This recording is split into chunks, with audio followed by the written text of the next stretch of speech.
오늘 계속해서 우리 누가복음 20장에 있는 말씀 살펴보도록 하겠습니다. 제가 주일날에 누가복음 20장에 있는 비유의 내용을 가지고 설교를 했죠. 그래서 오늘은 그 비유 다음에 나오는 이제 예수님을 공격하려고 하는 사람들이 예수님께 질문을 던지는 그런 말씀이 나오고 있습니다. 여러분, 누가복음 20장은 누가복음 19장까지 예수님께서 예루살렘 성 안에 입성하시는 그런 말씀을 봤죠. 누가복음 20장부터는 예수님께서 예루살렘 성전에서 계속 말씀을 증거하시는 내용이 나오고 있습니다. 그래서 누가복음 20장 1절에 보면 처음에 성전에 있는 대제사장들과 서기관 장로들이 질문을 했다라고 이렇게 설명을 합니다. 그래서 보통 대제사장이 나오고 서기관이 나오고 장로가 나왔다. 이 정도 나왔다는 말은 사내들인 공의의 사람들이다라고 얘기할 수가 있습니다. 그 유대인들에게는 유대인들 자체 조직이 있었습니다. 로마 시대 때 로마 제국의 이렇게 지배를 받고 있었지만 유대인들끼리 자체적으로 이렇게 자기들끼리 꾸려갈 수 있는 하나의 작은 뭐랄까요, 정치 조직, 뭐 정부와 같은 그런 조직이 있었습니다. 그래서 사내들인 공의회라고 이 사람이 몇 명이 있냐면 72명이 있습니다. 오늘날 우리나라를 말하면 국회의원이라고도 할 수 있고, 그리고 뭐 거기에서 입법부, 사법부, 행정부 세 개를 다 했어요. 그래서 대부분 이제 유대인들을 관리하고, 그리고 성전 있죠, 성전. 성전에 있는 예배라든지 아니면 성전에 있는 모든 절기 제사들을 다 관장하고 이렇게 관리하는 사람들이 바로 사내들인 공의의 사람들이었습니다. 그런데 이 사내들인 공의의 사람들의 대빵이 누굽니까? 대빵이 대제사장입니다. 예. 그러니까 대제사장이 뭐 지금으로 말하면 대통령 뭐 이렇게 보시면 되고요. 거기에 주위의 사람들이 뭐 바리새인들과 사두개인들과, 그리고 아까 금방 얘기했던 장로들, 서기관들, 율법사들, 이런 사람들이 72명이 이제 조직이 되어 있습니다. 아주 율법도 잘 알고 하나님의 말씀도 잘 알고 나이도 많으시고 경험이 많으신 분들이 바로 그 사내들인 공회 안에 들어가 있다라고 하는 것이죠. 그래서 이제 근데 그 재밌는 것은 그 신약 성경을 살펴보면 원래는 대제사장이 한 명이어야 됩니까? 두 명이어야 됩니까? 원래 한 명이어야 되죠. 근데 한 명이어야 되는데 갑자기 그 성경에 읽어보면 대제사장이 두 명의 이름이 나오는 때가 있습니다. 원래는 예수님이 계실 때 제사장이 안나스라고 하는 제사장이었습니다. 근데 이 안나스라는 제사장이 너무 많이 해먹어가지고 너무 부패가 심해가지고 유대인들이 클레임을 걸어요. 로마 정부에다가 이 안나스 진짜 해도 너무하다. 왜냐하면 이 사내들인 공의의 사람들이 세리를 임명해가지고 세금을 거뒀거든요. 그러니까 해도 너무 해먹는다. 이 사람 잘라라. 이래가지고 안나스가 로마 사람들에게서 이렇게 퇴출을 당합니다. 그래가지고 안나스가 대제사장직에서 물러나면서 누구를 세웠냐면은 자기 사위를 세워요. 사위. 예, 그 이름이 가야바입니다. 가야바. 그러니까 안나스의 사위가 가야바입니다. 가야바는 그럼 대제사장이 되면은 그 나물의 그 밥이겠습니까? 좀 틀리겠습니까? 그 나물의 그 밥이죠. 장인어른이 뭐 대제사장이 하고 있으니까. 그러니까 그냥 막 얼떨결에 된 거예요. 가야바는 야 네가 해라. 이 진짜 좋은 자리다 이래가지고 준 거예요. 근데 너무나도 안나스 대제사장이 유명한 사람이었기 때문에 그래서 안나스 대제사장 이름이 나오고 그다음 또 가야바라고 하는 이름이 나오고 있다라고 하는 겁니다. 아무튼 원래 이 대제사장은 이렇게 뇌물을 잘 주고 로마 사람들 말 잘 들으면 시켜주는 직분이 대제사장직이었어요. 여러분 원래 대제사장직은 그래 뽑아요? 그렇게 안 뽑아요? 그렇게 안 뽑죠. 이 대제사장은 이게 세습제거든요. 아버지가 하면 밑에 아들이 하고, 이제 사실 이 제사장 계열이 있어요. 뭐 사독 계열이라든지 이렇게 제사장 계열들이 다 있거든요. 근데 다 있는데 그 당시 로마가 이 예수님이 계시던 그 시대 때는 대제사장은 어떤 사람이 대제사장이 될 수 있느냐? 뇌물을 많이 주시는 분, 로마 사람들 입맛에 잘 따라가는 사람들, 그런 사람들을 대제사장으로 세웠다라는 거예요. 자, 그러니까 여러분 그 성전에 있는 유대인들이 제사들이 예배들이 옳게 됐겠어요? 안 됐겠어요? 안 됐다는 거죠. 완전히 좀 요즘 말로 얘기하면 뭐판이었죠. 뭐 도구판이었다라는 거죠. 뭐 하여튼간에 뭐 성전은 있지만 제대로 예배를 드리는 곳이 아니었다라는 거예요. 그곳에 누가 계시는 거예요? 예수님이 계신다는, 이게 중요한 거예요. 그래서 20장 이후부터는 예수님이 계속 성전에만 있어요. 왜 성전에만 있습니까? 성전의 주인이 누굽니까? 예수님이라는 거예요. 그래서 예수님께서 처음에 성전에 가가지고 뭐 합니까? 다 청소해 버리잖아요. 야, 우리 아버지 집은 장사하는 집이 아니고 뭐 하는 집이다? 기도하는 집이다. 예수님이 계속 성전에 계시는 이유가 성전이 그만큼 타락하고 부패했기 때문에 예수님이 성전에 돌아가시기 일주일 전, 일주일 동안에 그 월, 화, 수, 목, 금요일까지 계속 어디 계십니까? 잡히시기 전까지 성전에서 하나님 말씀을 계속해서 이야기를 했다라는 거죠. 그래서 여러분 그 20장 처음에 보면 이 바리새인들과 서기관들이 뭐라고 따지느냐 하면, 야, 네가 무슨 권위로 성전에서 하나님의 말씀을 가르쳐? 이렇게 얘기합니다. 사실은 원래 이 성전에는 누가 말씀을 가르쳐야 되느냐, 사내들의 공의에서 인정한 사람만 말씀을 가르쳐 줄 수가 있어요. 성경을 가르쳐 줄 수가 있어요. 성경을 펼 수가, 읽을 수가 있었어요. 근데 예수님이 그냥 가서 하시는 거예요. 근데 여러분 그렇게 하니까 이 사내들의 공의 사람들이 뭐라고 얘기했습니까? 네 무슨 권위를 가지고, 무슨 권세로, 무슨 권위를 가지고 누가 너를 이렇게 성전에서 이야기하게끔 만들었냐라고 이렇게 질문 던지는 그런 얘기가 나오죠, 그죠? 그러니까 예수님이 뭐라고 얘기합니까? 질문 받으니까 바로 또 질문을 던지잖아요. 야, 세례 요한의 세례가 하늘로부터야, 땅에서부터 나오는 거야, 하늘로부터 나오는 거야? 예, 여러분, 질문에 관한 가장 좋은 공격은 질문입니다. 그래서 여러분 이번에 대통령 선거할 때도 보니까 누가 질문하면 대답 안 하고 뭐 합니까? 바로 다시 질문하잖아요. 아무도 안 보셨나 보네. 하여튼 그런 게 있습니다, 여러분. 왜 그 두 분이 나와가지고 막 이렇게 싸울 때 누가 질문하면 그 질문에 대답을 안 하잖아요. 자기가 대답하면 불리하니까. 그러니까 다시 질문을 해버리잖아요. 당신이 이렇게 하면 되겠습니까? 다시 이렇게 그거 어떻게 생각하세요? 이렇게 다시 질문을 해버리잖아요. 질문에 대한 공격이 제일 좋은 게 질문입니다, 여러분. 그러니까 여러분 누구한테 질문을 드렸는데 대답을 못하겠다, 그럼 다시 질문을 하세요. 그러면 그게 제일 좋은 방법이라는 거죠. 질문을 던져요. 야, 세례 요한의 세례가 하늘로부터냐 땅에서부터냐? 이게 얼마나 답하기 힘든 거냐면은, 만약에 요한의 세례가 하늘로부터라고 얘기하면은 그 백성들이 뭐라고 생각하느냐면, 여러분 세례 요한이 더 유명합니까? 예수님이 더 유명합니까? 예수님이 더 유명하죠.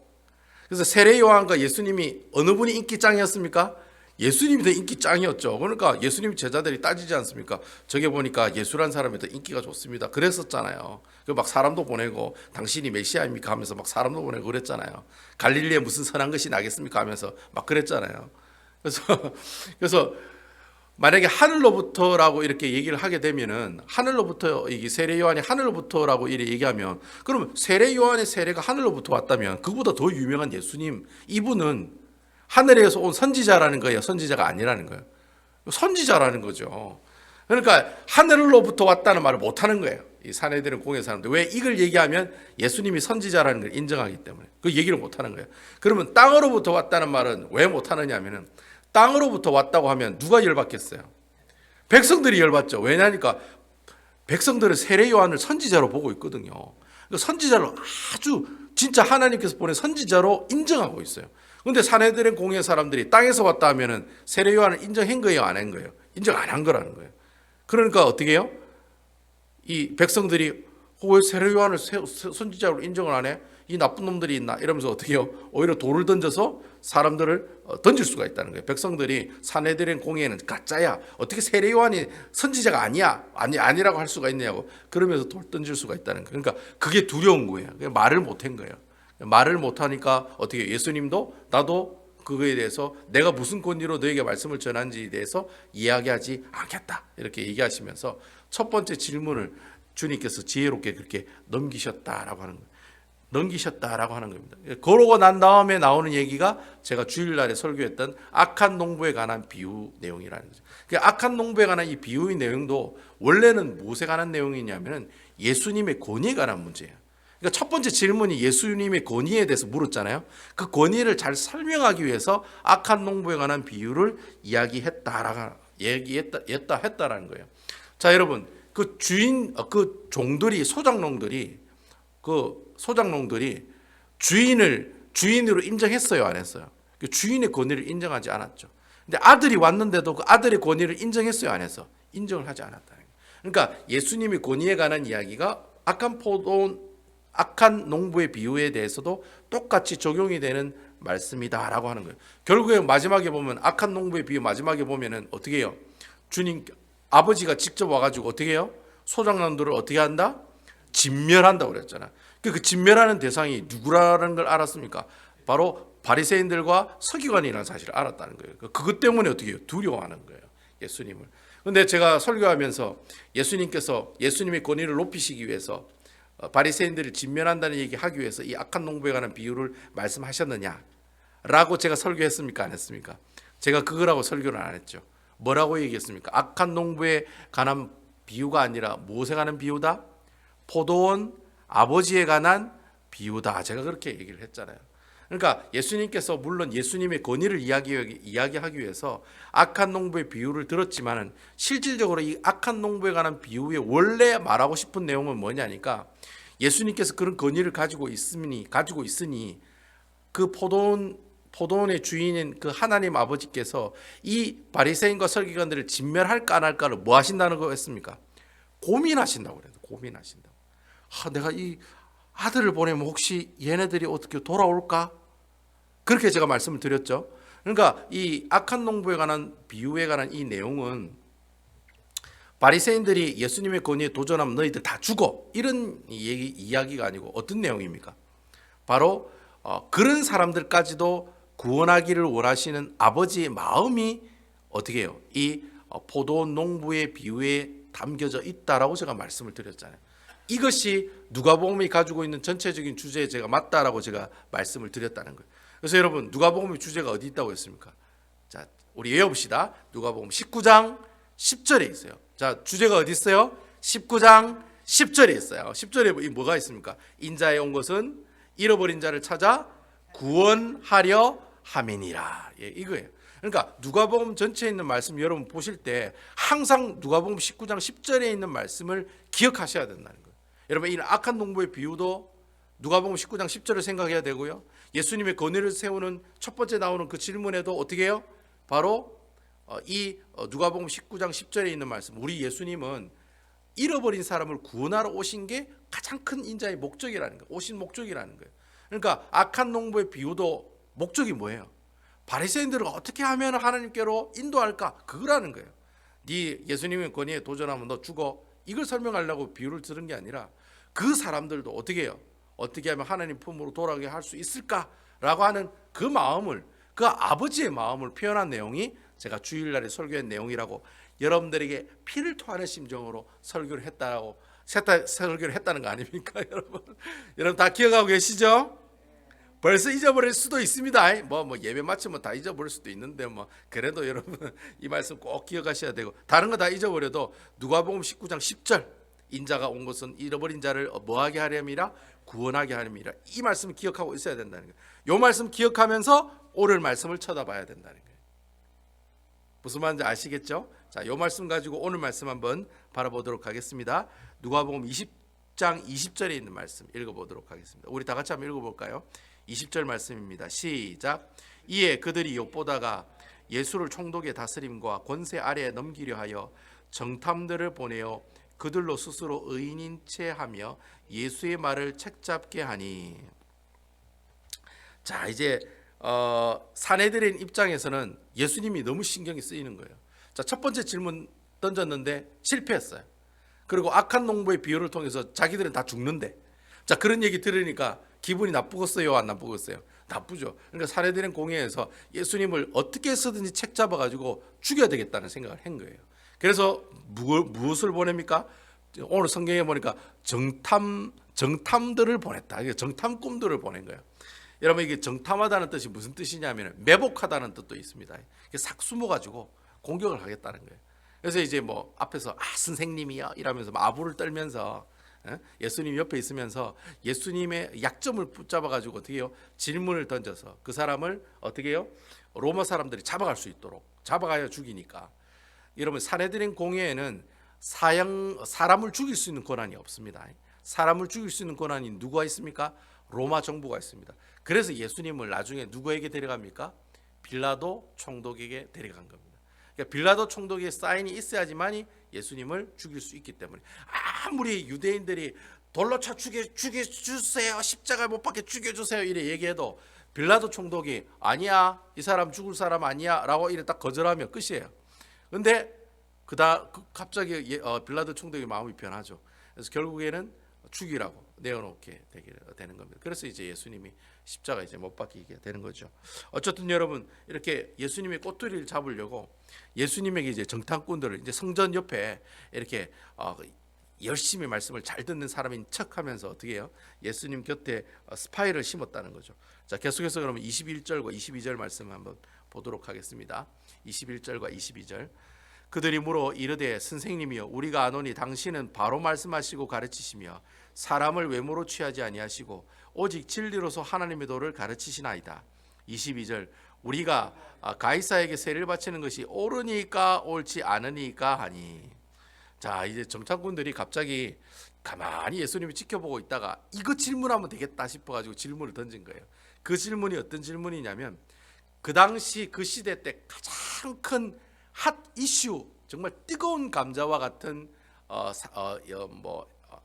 뜨거운 감자들과 같은 그런 주제가 있는데 그게 뭐냐면 세금을 내는 거였어요.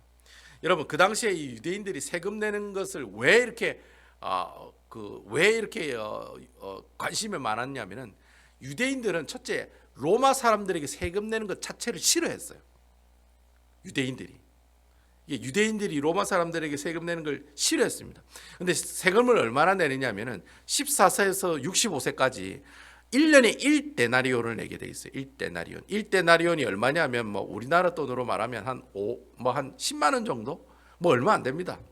뭐 우리 프라퍼리티 텍스하고 그보다 더 쌉니다. 그냥 뭐 1데나리온은 하루 그 노동자가 일하고 남은 그 품삯값이 있잖아요.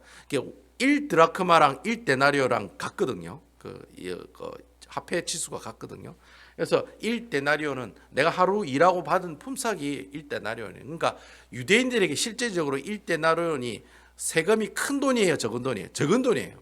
그냥 하루만 내가 그냥 열심히 일해가지고 돈 주면 그럼 1년 세금으로 다 내는 거예요. 근데 세금이 그래 많지 않고 적은 돈이었어요. 그럼에도 불구하고 이 유대인들이 이 세금 내는 걸 진짜 싫어했어요. 왜 싫어했느냐? 종교적인 이유 때문에 싫어했어요. 왜 종교적인 이유 때문에 싫어했느냐? 여러분 사실 이 유대인들은 항상 그런 생각을 가지고 있어요. 자신들은 로마 제국의 백성이라고 생각해요? 아니면 하나님의 나라의 백성이라고 생각해요? 하나님의 나라의 백성이라고 생각을 해요. 그러니까 유대인들은 아브라함의 자손이라고 생각하지 지금 왕으로 있는 로마 제국의 왕의 족속들이라고 생각은 안 한다는 거예요. 그러니까 유대인들은 항상 그런 마음을 가지고 있어요. 나는 하나님 나라 백성이고 아브라함의 자손인데 내가 세금을 내도 세금을 어디에 내야 됩니까, 여러분? 원칙적으로 따지면 집사님 어디에 내야 됩니까? 그 성전에다 내는 게 맞다는 거예요. 근데 사실은 그 당시 로마에도 세금을 내고 있고 또 성전세도 따로 내고 있었거든요. 그게 불만이란 거예요. 나는 하나님 나라의 백성이기 때문에 내가 가지고 있는 이 돈을 세금을 성전에다 바쳐야지, 하나님께 바쳐야지. 그걸 로마의 사람들에게 바친다는 것 자체를 어떻게 해요? 그 자체를 싫어했다는 거예요. 더더욱 더 싫어했던 이유가 있는데 그 1데나리온이라고 하는 동전 때문에 또 되게 마음 상한 유대인들이 많았다는 거예요. 그 1데나리온 보시면 그 동전 앞면에 누구의 얼굴이 찍혀 있냐면은 로마 제국의 황제가 찍혀져 있어요. 그리고 그 뒤에는 뭐 로마 황제가 뭐 이렇게 뒤에 이렇게 왕자에 앉아가지고 막 이렇게 홀대를 들고 이렇게 나뭇잎을 들고 있는 월계수 나뭇잎을 들고 있는, 그러니까 자기가 최고 짱이다라는 거죠. 이 동전이 자기 얼굴이 그려져 있고 그 옆에 그 옆에 보면 글자가 있는데 그 글자가 뭐라고 돼 있냐면은 대체적으로 그 글자가 그렇게 돼 있어요. 보면은 그 당시 그 왕이 그 당시 예수님께서 있었을 때 그 왕 이름이 티벨리우스인가 아마 그럴 거예요. 티벨리우스인가 아마 그런 건데 하여튼 그 뭐라고 되어 있냐면은 가이사 티벨리우스 아구스토의 존엄한 자손 신적인 존재 뭐 이렇게 돼 있어요. 하여튼 뭐 아우구스투스가 아버지거든요. 아우구스트의 존엄한 신적인 자녀 뭐 이렇게 해놨어요. 이 말이 무슨 말이냐면 그 당시 로마 사람들이 어떤 일을 했냐면은 로마 황제를 신격화시키는 작업을 했어요. 그러니까 로마의 황제는 곧 누구다? 신이다라고 계속 사람들에게 선전을 했어요. 그 선전하는 대표적인 케이스가 동전에 나오는 황제의 얼굴이었어요. 그러니까 하필이면 1데나리온이 그 황제 얼굴이 있는 동전이었어요. 그러니까 1데나리온을 내라는 말은 무슨 말이냐면 내가 데나리온을 낸다는 말은 결국에는 내가 누구에게 충성한다는 말이에요. 로마의 신인, 황제인, 나의 신인 그 티벨리우스를 어떻게 해요? 내가 복종하고 순종합니다 라고 하는 의미로 1데나리온을 어떻게 해요? 세금으로 로마 사람들에게 바쳤다는 거예요. 그러니까 로마 사람들이 세금 내는 것이 의무적으로 세금 낸다는 개념을 가지고 있는 것이 아니라 이거 되게 종교적인 문제였다는 거예요. 그러니까 로마의 황제를 신으로 생각하고 신에게 경배한다는 의미로 세금을 바쳤다는 거예요. 그것도 그 왕의 얼굴이 그려져 있는 한 1데나리온이라는 동전만 세금으로 받았어요. 그러니까 이 유대인들이 보면 어떻게 해요? 되게 열받는 거예요. 세금 내는 것도 열받는데 어떻게 해요? 내가 믿는 신이 하나님밖에 없는데 로마의 신을 또 믿으라는 거예요. 그런 로마의 신을 믿는 행위 중에 하나가 뭐예요? 세금을 그 로마의 황제한테 바치는, 어떤 돈으로? 1데나리온이라고 하는 황제의 얼굴이 박혀져 있는 그 동전을 황제에게 내야 된다는 거예요. 그러니까 이 유대인의 입장에서는 종교적으로 되게 걸리는 거예요. 너는 나 외에는 다른 신을 내게 있게 할지 말지니라.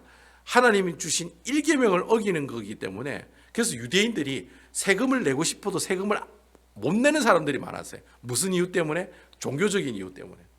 그래서 세금을 안 내려고 하는 사람들이 많고 세금 내는 것에 대해서 불만을 품는 사람들이 많다는 거예요. 거기다가 세금을 1데나리온만 걷었을까요? 아니면 그거보다 더 많이 걷었을까요? 그거보다 더 많이 걷죠. 왜냐하면 사내들은 공의 사람들이 세리를 임명하니까 세리는 또 어떻게 해요? 1데나리온만 내세요 이렇게 얘기할까요? 아니죠. 야, 너 5데나리온 내 이래놓고 5데나리온 받아가지고 4데나리온은 자기가 먹고 1데나리온만 어떻게 해요? 정부에다 갖다 바치고 뭐 또 1데나리온은 사내들인 공의 사람들한테 바치고 그러니까 어떻게 해요? 이 유대인들이 세금을 1데나리온만 내는 게 아니라 그거보다 더 많이 냈다는 거예요. 그러니까 유대인들이 세금 내는 것 자체를 어떻게 했다? 굉장히 싫어했다라고 하는 거예요. 그런 분위기가 그 당시 예수님이 살고 있었던 그 시대 때의 사회적인 분위기였다는 거예요. 근데 그런 분위기 가운데서 세금을 내는 것이 옳으니 안 옳으니라고 지금 예수님께 질문을 했다는 거예요. 자, 그럼 예수님이 이 질문을 하기가 정말 곤란한 질문이죠. 만약에 내가 세금을 내지 말라면은 이거 뭐 하는 겁니까? 로마 황제에 대한 반역죄죠. 로마 사람들이 제일 싫어하는 게 로마 황제의 말을 거역하는 거거든요. 그 성전에 가서 예배드리는 것에 대해서는 절대로 방해를 안 했어요, 로마 사람들이. 근데 로마 사람들이 제일 싫어하는 것은 로마 황제의 명을 어기는 걸 제일 싫어했어요. 그래서 만약에 세금을 내지 마라 이러면은 어떻게 해요? 로마 황제의 명령을 어기는 거기 때문에 예수님은 바로 로마 사람들한테 잡히는 거죠. 근데 만약에 세금을 내도 돼요 이렇게 얘기하면 또 누가 싫어합니까? 누가 싫어합니까? 그 유대인들이, 그 앞에 앉아 있는 유대인들이 니도 똑같은 놈이네. 니도 로마의 앞제비네 하면서 뭘 들었을까요? 돌을 들어 예수님에게 던졌겠죠.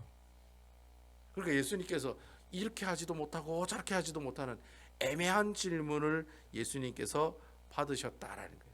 근데 참 예수님께서 저 기똥찬 대답을 하신다는 거예요. 그 대답하는 내용이 24절, 25절에 있는 말씀입니다. 24절, 25절. 우리 다 같이 한번 읽어볼까요? 24절, 25절. 시작.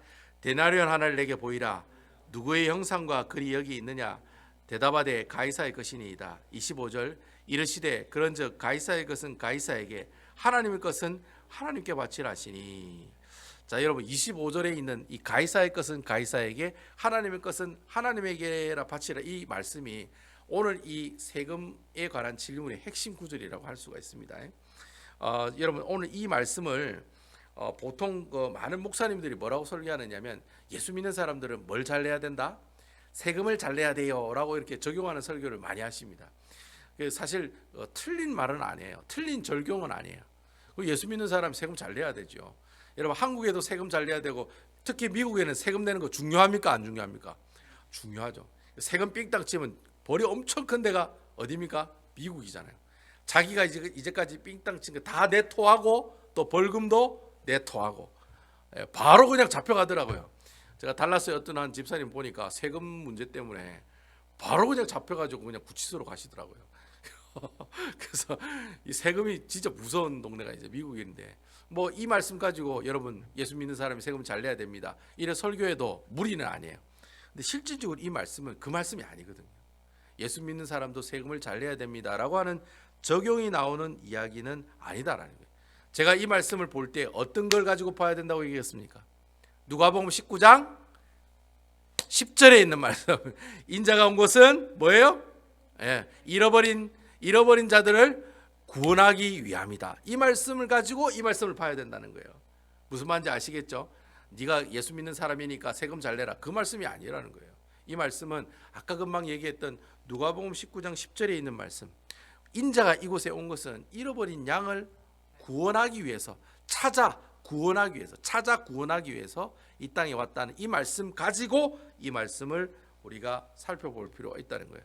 그래서 여러분 누가복음 20장이 첫 번째 말씀이 예수님의 권위에 관한 질문이었고, 두 번째가 악한 농부에 관한 권위에 관한 문제였고, 그럼 세 번째 오늘 여기 나오는 세금에 관한 질문은 예수님의 권위에 관한 내용일까요, 아닐까요? 내용이라는 거예요. 그러니까 여러분 이거 다 연결이 되어 있습니다. 하나 따로 되어 있는 게 아니라 예수님께서는 다 주제가 연결되어 있는 상태에서 이야기하고 계신다는 거예요. 요 사실 알고 누가복음 20장에 있는 말씀을 보셔야 된다는 거예요. 앞으로 세 가지 이야기도 이런 이야기가 어떻게 해요? 다 연결이 되고 있는 내용이다라고 하는 겁니다.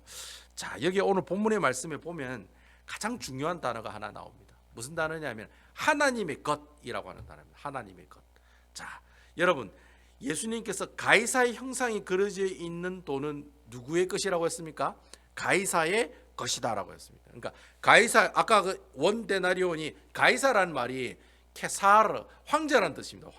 황제라는 뜻입니다. 그러니까 가이사, 황제의 것은 황제에게, 이런 뜻이거든요. 그러니까 원 데나리온의 형상이 누구의 형상이 있습니까? 왕의 형상이 있으니까 그 누구야? 이 사람 티베리우스입니다. 그래? 그러면 티베리우스한테 그 돈 주면 돼. 이렇게 지금 얘기를 하셨다는 거예요. 기가 막히게 얘기를 하셨다는 겁니다.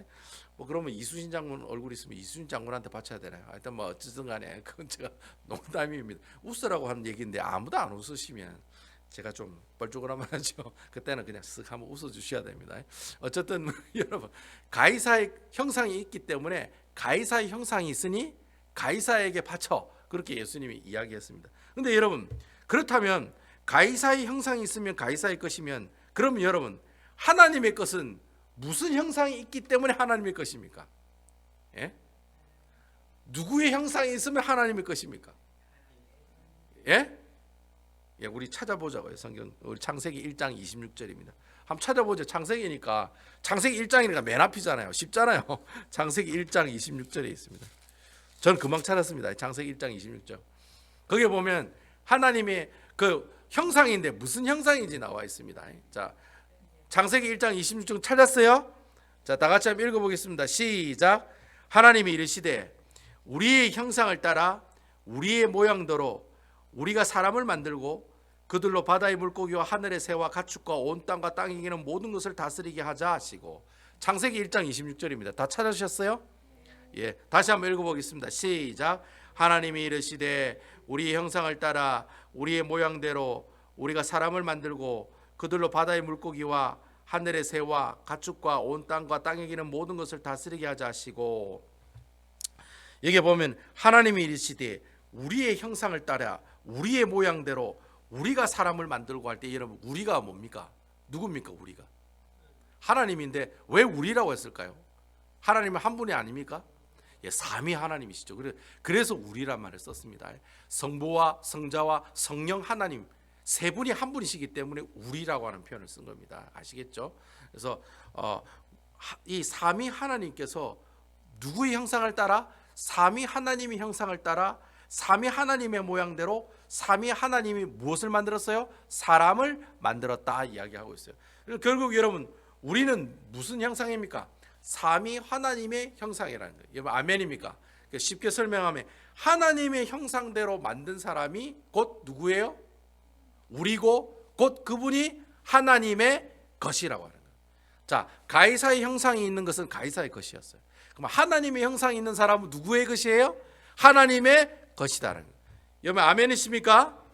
여러분 예수님께서 여러분 이 본문에 있는 이 말씀은요. 그 원래 그 헬라어 말씀인데 이 헬라어 말씀을 직독직히 하면 그렇게 해석을 할 수 있어요. 뭐라고 해석할 수 있냐면 이렇게 해석할 수 있어요. 가이사의 것은 가이사에게 다시 돌려 주어라. 그리고 하나님의 것은 하나님에게 다시 돌려 주어라. 자, 여러분 평서문으로 돼 있어요. 명령문으로 돼 있어요. 명령문으로 돼 있습니다. 그러니까 가이사의 것은 가이사에게 줘라. 하나님 그리고 하나님의 형상이 있는 것은 하나님의 것으로 다시 돌려 줘라. 이런 뜻이에요. 그러니까 명령문으로 돼 있다는 거예요. 여러분 하나님의 형상으로 돼 있으니 하나님의 것으로 줘라. 이 말이 무슨 말이에요? 자, 하나님의 형상으로 만들어진 우리는 결국에는 누구를 순종하며 살아야 된다는 겁니까?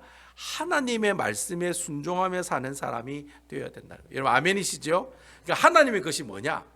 하나님의 말씀대로 순종하고 하나님의 말씀대로 살아가는 사람을 바로 하나님의 형상을 가지고 살아가는 사람들, 바로 그런 사람을 하나님의 것이다 이렇게 이야기를 하고 있다라고 하는 거예요.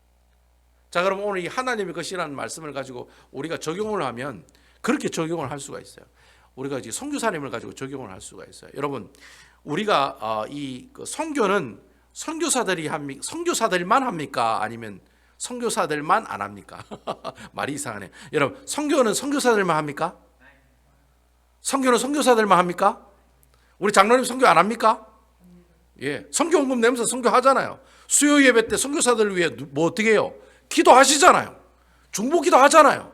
우리가 마지막에 항상 선교사님, 우리가 섬기는 6분의 선교사님 이름 들어가면서 기도 제목 받아온 거 가지고 제가 기도 편지에 있는 기도 제목 골라가지고 여러분들이 기도 제목 나누고 기도하잖아요. 여러분 우리가 선교사님들을 위해서 중보기도하고 선교사님들을 위해서 우리 교회가 작은 돈이지만 한 분기마다 뭐 100불씩 150불씩 또는 많게는 200불씩 뭐 또 많은 데는 350불도 보낸 적이 있더라고요. 한 분 선교사님이 그렇게 보냈다라는 거예요. 우리가 그러면 우리가 그렇게 보내는 그 일을 하는 사람들은 그러면 선교를 안 하는 사람들이냐? 아니라는 거예요. 선교를 한다라는 거예요. 하나님의 형상을 가지고 있는 사람이 무슨 일을 해요? 하나님의 것이 되었기 때문에 어떤 사역을 감당해요? 선교 사역을 감당한다라는 거예요. 여러분 아멘이시죠? 그러니까 여러분 내가 지금 세탁소에 앉아서 일하고 있다고 해서 나는 선교하고 있는 게 아니에요가 아니라는 거예요. 여러분들 어디에 있든지 간에 뭐 세탁소에 있든지 아니면 뭐 가게 옷가게에서 옷을 판다든지 아니면 집에서 뭐 그냥 가만히 계시더라도 여러분들은 뭐 하고 계시는 거예요? 지금 선교의 일을 감당하고 있다는 거예요. 왜요? 여러분들은 하나님의 형상들이기 때문에. 아멘이시죠? 여러분은 하나님의 것이기 때문에 여러분들이 그 집에서도 가게에서도 어떻게 해요? 내가 선교사의 사명을 감당해 나가고 있다는 거예요. 이것이 하나님의 형상을 받은 사람들의 모습들이라는 거예요. 이것이 하나님의 것으로 살아가는 사람들의 모습들이다라고 하는 겁니다. 제가 이번 주에 좀 광고를 하려고 그랬는데 사실 저희 교회가 한 분기가 끝날 때마다 성경금을 보냈어요. 그래서 작년에 이제 12월 달에 저희 교회가 이제 성경을 한번 보냈죠. 왕창 보냈죠, 그죠? 왕창 보냈잖아요. 12월 달에. 이번에 저희들 3월 말에 저희들 성경금을 또 보내야 됩니다. 선교사님들에게. 그래서 지금 아마 제가 뭐 방송을 보고 계시는 분도 계시지만은 성경금이 그다지 그렇게 많이 들어오진 않았더라고요. 뭐 저희들이 이렇게 매달 성경금을 정해놓고 성경금을 하고 있지만 이전처럼 성경금이 이렇게 많이 들어오질 않았더라고요. 그래서 제가 이번 주에 광고를 해서 3월 마지막 주에 선교 작정 헌금하는 시간을 가질까 해요. 그래서 여러분들 제가 이번 주에 광고를 할 겁니다. 그러면 다음 주에 이제 그 광고를 할 생각인데 그래서 마지막 주에 여러분들 특별하게 선교 헌금을 하자고요. 물론 여러분들이 매달마다 선교 헌금 하시는 분도 계시는데 그날만큼은 조금 우리가 조금 더 생각해서 하나님 앞에 선교 헌금을 했으면 좋겠다. 그렇게 하자. 그래서 그 모아한 돈으로 선교 헌금 가지고 있는 그 돈으로 모아가지고 이번 3월 말에 우리 6분 선교사님한테 골고루 다부 100불씩이라도 100불씩 아니면 좀 제 생각에 좀 더 많이 드렸으면 좋겠는데 한번 200불이나 300불씩이라도 뭐 많이 드리면 500불이라도 그러면 얼마입니까? 한 3,000불 되고 뭐 제가 뭐 얘기한다고 뭐 또 부담까지는 하는 거 아닙니다. 제가 뭐 그런 거 아니고 하여튼 여러분들이 좀 이렇게 해서 조금이라도 더 이렇게 보내드렸으면 좋겠다라는 생각이 들어서 그래서 앞으로 3월 달 마지막, 6월 달 마지막, 9월 달 마지막, 12월 달 마지막 이때는 우리가 성교원금을 좀 나름대로 작정을 해서 하나님께 드리는 시간 가졌으면 좋겠다. 그런 생각을 지금 가지고 있습니다. 그래서 이번 주에 제가 이제 장로님하고 이제 당회를 할 건데 당회해서 장로님하고 깊이 좀 의논을 해서 어쨌든 우리가 이번에 마지막 주에는 이제 성경을 보내야 되니까 어쨌든 좀 그렇게 그런 마음들 좀 가지고 있어요. 아무튼 여러분 우리가 이렇게 선교사는 아니지만 선교지에 나가 있지는 않지만 이렇게 선교의 일을 하는 이유가 뭐냐? 우리는 하나님의 형상대로 지음을 받았기 때문에. 그분들은 하나님 형상대로 지음을 받았기 때문에 어떻게 해요? 그 과테말라에 가 있고 캄보디아에 가 있고 아프리카에 가 있고 그다음 칠레 가 있는 거예요. 그분들은 하나님의 형상을 받은 사람으로서 어떻게 해요? 그 현장에 나와 있는 거예요. 그럼 우리는 또 하나님의 형상을 받은 사람으로서 어떻게 해요? 그분들을 위해 기도하고 그분들에게 보낼 수 있는 만큼 물질을 보내드리고 그렇게 여기서도 같이 선교 일을 감당해 나간다라고 하는 것입니다. 그래서 저는 이번 주 남은 한 주 동안 여러분 살아가시면서 그런 묵상을 했으면 좋겠어요. 나는 하나님의 형상을 가진 하나님의 것이다. 아멘이시죠? 가이사의 형상이 있는 가이사의 것이 아닙니다. 이 가이사가 물질이잖아요. 머니다 머니가 좋다고 나는 머니가 좋습니다. 가이사의 것 그게 더 좋습니다. 이래 살지 마시고 그것보다 나는 하나님의 형상이 있는 하나님의 것이기 때문에 어떻게 해요? 하나님께서 기뻐하신 사역에 동참하고 이를 위해 기도한다. 이러한 마음을 품고 살아가시는 여러분 되시기를 주님의 이름으로 축원을 드리겠습니다. 그래서 앞으로 3일 동안 살아가실 때 난 하나님의 형상이야. 하나님 형상을 가지고 있으니까 어떻게 해요? 말도 좀 예쁘게 하시고 그죠? 그다음 또 생각도 좀 꼬름한 생각이 아니라 꼬름하다는 말이 이상하네. 나쁜 생각하지 마시고 좋은 생각도 하시고 그리고 또 내가 또 생활하는 것 가운데서도 어떻게 해요? 하나님이 기뻐하시는 삶. 이렇게 살아가는 사람이 하나님의 것으로 살아가는 사람인 줄로 믿으시기 바랍니다.